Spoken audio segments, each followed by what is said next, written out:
name is Kristen Price, the host of the Women's Entrepreneur Series, and I'm so excited today to have an awesome guest, Miss Meridith Elliot Powell. And I want to read you a little bit about her. Ladies, she was voted one of the top 15 business experts to watch by Currency Fair. She's an award-winning author of over 4 books. In her highly engaging keynote speaking sessions, Meredith shows her audiences how to attract more business, retain top talent, and leap into the position to win this new economy. No walking on coals, no breaking boards, just real life strategies you can put into place first thing Monday mornings. Guys, welcome Miss Meridith Elliot Powell. Thank you. I'm excited to be here. Meredith, I love your name. You're just beautiful, beautiful woman overall. And we are just so glad to have you a part of this series.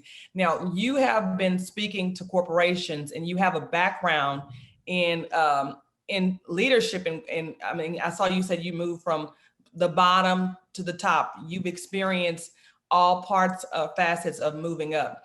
And so can you tell us about where you started and at this point where you ended up in corporate America?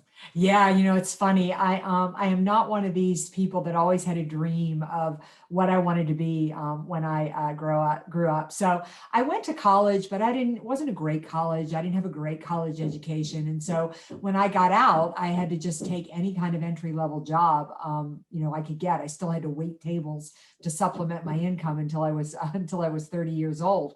But one of the things that starting at the bottom really taught me was that if you work hard, if you're willing to raise your hand and do anything, I'm a passionate believer that how hard you work in your 30s will determine how much money you make in your 40s, your 50s, and your 60s. So what I really did early on in my career, like I said, I started entry level in travel and tourism. I wound up going into healthcare and then into finance. And I ultimately went up the ladder to get into the C-suite. But I got there because I was willing to do anything. I was willing to raise my hand. And I really learned that if I was willing to gain knowledge, that knowledge was going to be my key to growth. Awesome. So you said the C-suite. So exactly what did you do in that position? So I've done everything from leading large teams of over 200 and 250 people, large sales teams, to writing strategy for our company. That was the last job I had in corporate, where I was literally decided where we were going to be in the next 5 years, wrote the strategy of how we were going to get there. And it was a company, we were going from a regional to a national organization, and then implemented and executed that strategy so that the company could achieve its growth goals. And let me tell you, the funny thing about a lot of times women don't want to move up in their careers because we feel like we have responsibilities to our families and too many other demands on our time. But I was never more free and flexible with my schedule than I was as a C-suite professional versus being entry level. At entry level, I was locked into the number of days I could take off, how many hours I had to work a week.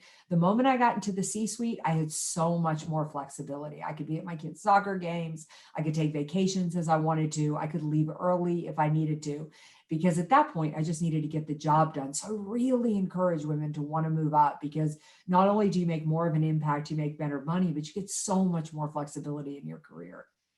Awesome. So now if we talk about, so that's in corporate America, and if these women are starting their businesses, they're in business, they're for themselves. Can you tell us, because you said you did strategy for companies and the knowledge that you got, what information and how did you grow your knowledge in being able to level off with these big companies? Yeah, well, so when I turned 40, which is over 17 years ago, that's when I started my own business. And let me tell you, I couldn't have started my own business without the knowledge and the information I gained. Number one is I needed to know how to sell. I don't care what you're doing for a business, you need to know how to sell, because no matter how amazing your product is, no matter how amazing your service is, nobody's going to buy it if you can't position it, market it, and sell it. So that was a big piece that I wanted to learn first. The second is I wanted to learn how to manage people. Now I don't have a big team, just 3 people and a few contractors that work beyond that. But my ability to lead them and lead them effectively determines how hard they work for me, how much they care about my company. So that was a big piece, was leadership, really understanding what it took to motivate and strategically lead people. Another piece was finance. I made it my business to get very close to the chief financial officers and the accountants that we worked with, because I wanted to understand how you structured a business to make money, how you really understood cash flow, what break-even points should be. And then the last piece was strategy. I became so passionate about strategy, I went back and got another college degree in it. But in order to grow a business, no matter the size of it, whether you're an entrepreneur or a large corporation, you have to have a strategy. So those were really the areas where I just proactively determined I was going to gain the knowledge. Now, I gained it from corporate. You could gain it from mentors, from Googling on the computer. You could probably gain it from watching YouTube. But those are the buckets you really need to understand. Absolutely. Positioning. So you said sales and positioning. And I guess this is the thing about building confidence. You know, a lot of women, they're in business and then now they're thinking like they're running their companies and they're like, I don't know, I'm not happy anymore. I don't see the joy in it. And they need more confidence in creating strategy. Where are there books they can read, like you said, online, but are there specific things they can look at to help them to bring that joy back to them? Yeah, I think that first of all, you need to understand that confidence and joy come from progress. Just so I think we need to break down what we're trying to do into small bites. You know, as women, we're overachievers and we expect to build Rome in a day. You are not going to start a business and be successful in 2 years. You're going to have a lot of forward movement and a lot of backward movement. So setting small goals. Confidence comes from progress. Did I do better today than I did yesterday? And then being willing to learn from your mistakes. One of the things that I do every single week is I set 30 minutes aside on my calendar and I just review what I did that week. Where did I make progress? What went well? What didn't go well? What can I learn from that? And how can I make adjustments, going forward? So strategy doesn't have to be complicated. It doesn't have to be this full-blown plan. All you need to do is really sit down and think, where do I want my business to be 3 to 5 years from now? When I look out your business and your life, don't just do your business because they all work together. You don't want to have a successful business and being working 24/7 if the life you want is spending time with your kids or, with your family, or you just like downtime. So think about what you want your life to be at. And then what are some goals that you could set to achieve that? 3 to 5, no more than 3 to 5, because you can't work on 3 to 5. And then how are you going to accomplish those goals? What would be the action plan? What steps can you take? And then take those steps slowly. Really eat that elephant a bite at a time. Awesome. So now you said you went to college, you went back to school. Now you said you got it in strategy. So what exactly was your degree in? Yeah, so went back to school, and I'm a master's certified strategic planner in what's known as systems thinking strategic plans. They're set to keep you highly focused, but very flexible. I want to emphasize that I didn't go back to school because I thought I couldn't achieve what I needed to achieve without a degree. I only went back to school for the information. And I think that's an important distinction, because some of the most successful people I interview, that I talk to on my podcasts and things, are people that only graduated from high school. One of the guys I just talked to the other day is a phenomenal researcher. He has a GED. So don't think that, if you want to go back to school because you want the information. Don't go back to school because you think that's going to be the ticket to success. Absolutely. It's funny. It's amazing how we end up doing that. Yes. After the fact, and you're like, "Oh, yeah, I need this." So, you go, but that's a good thing. And that's good information, because a lot of times kids are in school and they don't know, well, what do I do? But you want to get the knowledge, and knowledge is growth, and growth is progression. And that's awesome. Now you are an author of 4 books, correct? Yes. And one is the Winning in the Trust and Value Economy. And then one is Owning It, Redefining It, Responsibility, Stories of Power, Freedom, and Purpose. So these books that you bubbled out of this experience that you went through, tell us, what can the women take, or which book would you recommend them if they are in a place they're stagnant, they want to progress, they want to get out of this hole, or they are in their mind, really it's a lot of times it's just our head, stuck in our own head. But which book would they be able to read to maybe get some empowerment to keep going? Yeah, so I'm going to kind of give you a trilogy on that. I've got a new book coming out in June called Thrive, Turning Uncertainty to Competitive Advantage. But these books all go together. So in the financial crisis of 2008, when everything sort of imploded and people really started to struggle, I wrote the book Winning in the Trust and Value Economy, and it's still very relevant today. What I noticed in 2008 was then we had gone through more than an economic recession or depression. We had shifted how you run a business. And what winning in the trust and value economy is about is understanding that what it takes to grow a business in today's global economy. It is really the step-by-step guide of how to build a business and how to grow a business.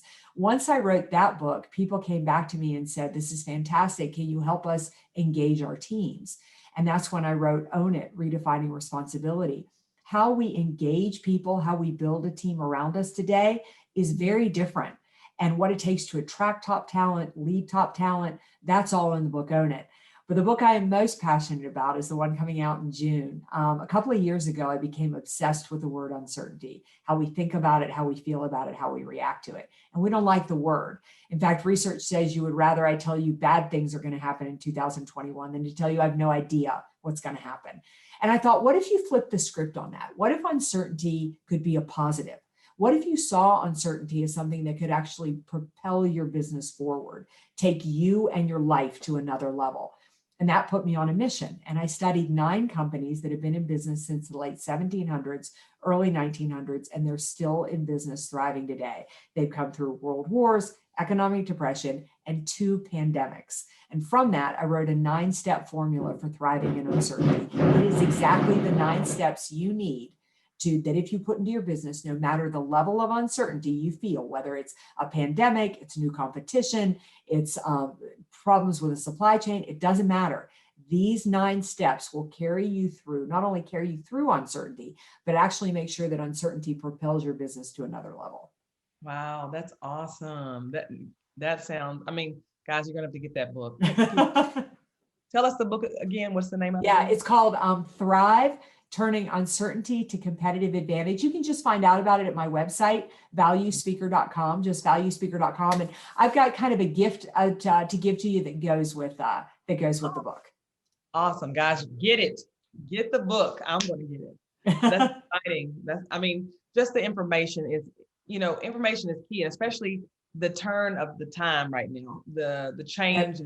I mean, technology is changing. The way we do life is totally different, and, people are saying, let's get back to normal, but it's like, this is the normal. Yeah, exactly. And, one of the reasons I wrote the book is because when I would ask people, when uncertainty hits, are you somebody who runs to the sound of the gunfire and takes action, or do you take more of a wait and see approach?